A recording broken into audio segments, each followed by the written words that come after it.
August 25ರಂದು SP ಕಚೇರಿ ಎದುರು ಉಪವಾಸ ಸತ್ಯಾಗ್ರಹ ಹಮ್ಮಿಕೊಳ್ಳಲಾಗಿದೆ ಎಂದು ಗಡಿಗುಡಾಲ ಜಿಎಂ ಶಿವಲಿಂಗಯ್ಯ ತಿಳಿಸಿದರು.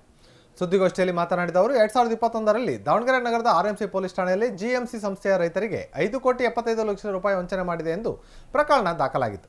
ಈ ಬಗ್ಗೆ ವಿಚಾರಣೆ ನಡೆಸಿದಂತಹ ಪೊಲೀಸರು ಆರೋಪಿಗಳಿಂದ 2,68,00,000 ರೂಪಾಯಿ ವಶಪಡಿಸಿಕೊಂಡು ರೈತರಿಗೆ ನೀಡಿದ್ದರು. ಆದರೆ ಇನ್ನುಳಿದ 3,07,00,000 ಹಣವನ್ನು ಇದುವರೆಗೂ ವಶಪಡಿಸಿಕೊಂಡಿಲ್ಲ. ಅಷ್ಟೇ ಅಲ್ಲದೆ ಆರೋಪಿಗಳ ವಿರುದ್ಧ ವಿವಿಧ ಪೊಲೀಸ್ ಠಾಣೆಯಲ್ಲಿ 8 ಪ್ರಕರಣಗಳ ದಾಖಲಾದರೂ ಪೊಲೀಸರು ಸುಮ್ಮನಿದ್ದಾರೆ. ಈ ಹಿನ್ನೆಲೆಯಲ್ಲಿ ಪೊಲೀಸರ ನಡೆಯನ್ನು ಖಂಡಿಸಿ ಆಗಸ್ಟ್ 25ರಂದು ಎಸ್ಪಿ ಕಚೇರಿ ಮುಂದೆ ಅರೆಬೆತ್ತಲೆ ಉಪವಾಸ ಸತ್ಯಾಗ್ರಹ ನಡೆಸಲಾಗುವುದು ಎಂದರು. ಇದು 2013-14 ನಾವು ಗಡಿಗುಡಾಳ ಒಂದು ಸಂಸ್ಥೆ ಓಪನ್ ಮಾಡಿರ್ತೀವಿ, GMC ಫರ್ಟಿಲೈಸರ್ಸ್ ಅಂತ. ಅದು ಬಿಸ್ನೆಸ್ಸು ಚೆನ್ನಾಗಿ ನಡ್ಕೊಂತ ಹೆಚ್ಚು ಕಮ್ಮಿ ಅಂದ್ರೆ 2017-18ರಾಗೆ ನಮಗೆ ಒಬ್ಬರು 13-14 ಕೃಷ್ಣ ನಾಯಕ್ ಅಂತ ಆಸ್ಪೋರ್ಟ್ ಕೆನರಾ ಬ್ಯಾಂಕ್ ಮ್ಯಾನೇಜರಾಗಿ ಬಂದಿರ್ತಾರೆ. ಅವರು ನಮ್ಮ ವ್ಯವಹಾರ ನೋಡಿ ಕೆಲವೊಂದು ಅವ್ರಿಗೂ ನಮಗೆ ವ್ಯವಹಾರಗಳು ಸ್ವಲ್ಪ ನಡೀತಾ ಇದ್ದಾಗ ಅವಾಗ ಏನಾಕೈತಿ, ಅವರು ನಮ್ಮ ಹತ್ರ ಯಾವುದೋ ಒಂದು ಅಮೌಂಟ್ ವ್ಯವಹಾರ ಮಾಡಿರ್ತಾರೆ.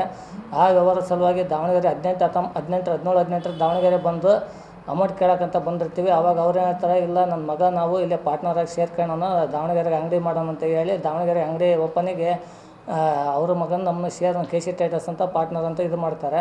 ಮಾಡಿದ್ಮೇಲೆ 2018-19 ಬಿಸ್ನೆಸ್ ಎಲ್ಲ ಚೆನ್ನಾಗಿ ನಡೆದು ಪ್ರಾಫಿಟ್ ಎಲ್ಲ ನೋಡಿ ಎಲ್ಲ ಇದು ಮಾಡಿರ್ತಾರೆ ಸರ್. ಅದು ಹೆಚ್ಚು ಕಮ್ಮಿ 19-20 ಇಸ್ವಿ ಒಳಗೆ ನಮ್ಮ ಅಕೌಂಟೆಂಟು ಅವರು ಪಾರ್ಟ್ನರ್ ಅಭಿಷೇಕು ಮತ್ತು ಉಳಿಕಿದ ಅವ್ರ ಜೊತೆಗೆ ಇನ್ನಿತರರು 4-5 ಜನ ಸೇರ್ಕೊಂಡು ನಮ್ಮ ಖಾತೆಗಳಿಂದ ಇಲ್ಲೇ GMC ತಮಿಳ್ನಾಡು ತುಂಬ್ತಿದ್ವಿ ಸರ್. ವರ್ಷಕ್ಕೆ 79 ಕೋಟಿ ವ್ಯವಹಾರ ಬರ್ತಕ್ಕಂಥ ತಮಿಳ್ನಾಡು ತುಂಬಿದ್ದ ಅಮೌಂಟ್ಗಳು daily 20 lakh, 30 lakh, 40 lakh per day business ಇತ್ತು. ಅಲ್ಲಿಂದ ಒಂದು 7 ತಿಂಗಳು ಅವರು ಡೈಲಿ 2 ಲಕ್ಷ, 3 ಲಕ್ಷ ಹಿಂಗೆ ನಕಲಿ ಖಾತೆಗಳು PB road Canara bank sir, PB road Canara bank ಉದ್ಯೋಗಿ ಅವರೆಲ್ಲ ಸೇರ್ಕೊಂಡು ಇವ್ರು ಕೊಟ್ಟರು ಸರ್. ದಾವಣಗೆರೆ ಹೆಚ್ಚು ಕಮ್ಮಿ ಇವ್ರು ಹೇಳ್ತಾರೆ 15 ಕೋಟಿ CIDಗೆ ಇದ್ರೆ ಸುಮಾರು ರಾಂಗ್ ಇನ್ಫಾರ್ಮೇಷನ್ ಸರ್. ದೊಡ್ಡ ಅಧಿಕಾರಿಗಳು ರಾಂಗ್ ಇನ್ಫಾರ್ಮೇಷನ್ ಕೊಟ್ಟರು, ನಮ್ಮ ಎದುರಿಗೆ ಕೊಟ್ಟರು. 15 ಕೋಟಿ ಮೇಲೆ ಇದ್ರೂ ಮಾತ್ರ CID ಕೊಡೋಕೆ ಬರ್ತಂತ. CIDಗೆ ಹೋಗಿ ಕೇಳಿದ್ವಿ, 5 ಕೋಟಿ ಮೇಲೆ 1 ರೂಪಾಯಿ ಇದ್ರೂ ನಾವು CID ಎಕ್ಸ್ಪೆಕ್ಟ್ ಮಾಡ್ಕೊತೀವಿ ಅಂದ್ರೆ ನಮ್ದು 5,75,00,000 ದುಡ್ಡು ಹೋಗಿದೆ ಸರ್. ಅದು ಹಂಗಾಗಿ ಇವ್ರು ಅರ್ಧ ಕೇಸು ಇಲ್ಲೇ ಇಟ್ಕೊಂಡ್ರೆ, ಅದನ್ನು ಮಾಡಲಿಲ್ಲ. ಇನ್ನೂ 6 ಕೇಸ್ ಅವನು ಇದು ಮಾಡಿಲ್ಲ ಸರ್, ಎಲ್ಲವನ್ನೂ ಹಂಗೆ ಇಟ್ಕೊಂಡ್ರೆ. ಇದ್ರ ಬಗ್ಗೆ ಪ್ರಿಂಟು ಎಲ್ಲ ದೊಡ್ಡ ಅಧಿಕಾರಿಗಳು ಗೊತ್ತಾಗಲಿ ಅಂತ DVG ವಾಯ್ಸ್ ಹೋಗಿ ಮೀಡಿಯಾ ಕುತ್ಕೊಂಡು ಪ್ರತಿಯೊಂದು ದಾಖಲೆ ಕೊಟ್ಟು ಎಲ್ಲ ವರದಿ ಮಾಡಿ ಅವ್ರಿಗೆಲ್ಲ ವಾಟ್ಸಪ್ ಹಾಕಿ ಇಂಥ ಕೇಸ್ನಾಗ ಹಿಂಗೆ ಆಗೈತೆ ಅಂತಲೇ ಇಲ್ಲಿ ತನಕ ಏನು ವರದಿ ಮಾಡಿಲ್ಲ ಸರ್.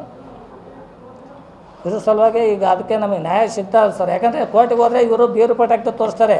ಒಂದು ಕೇಸ್ನಾಗ ಯಾವುದೋ ಫಿಟ್ ಆಗಿಲ್ಲ ಸರ್. ಅವರು ಪೊಲೀಸ್ನವ್ರು ಏನು ಮಾಡ್ತಾರೆ ಅಂದರೆ ಸ್ಟೇ ತರೋ ತನಕ ಅವಕಾಶ ಕೊಟ್ಟರು ಅವ್ರಿಗೆ. ಸ್ಟೇ ತರೋ ತನಕ ಅವಕಾಶ ಕೊಟ್ಟರೆ. ಮತ್ತು ಇನ್ನೊಂದೇನಪ್ಪ ಅಂದರೆ ಕೇಸಿಂದ ಅವ್ರನ್ನ ಆರೋಪಿ ಮಾಡಿಲ್ಲ. ನಾವು ಎಲ್ಲ ಅವ್ರ ವಿರುದ್ಧ ಆರೋಪ ತಗೊಂಡು ಡಾಕ್ಯುಮೆಂಟ್ ಕೊಟ್ಟರು ಆ ಕೇಸಿಗೆ ಇದು ಮಾಡೋಲ್ಲ.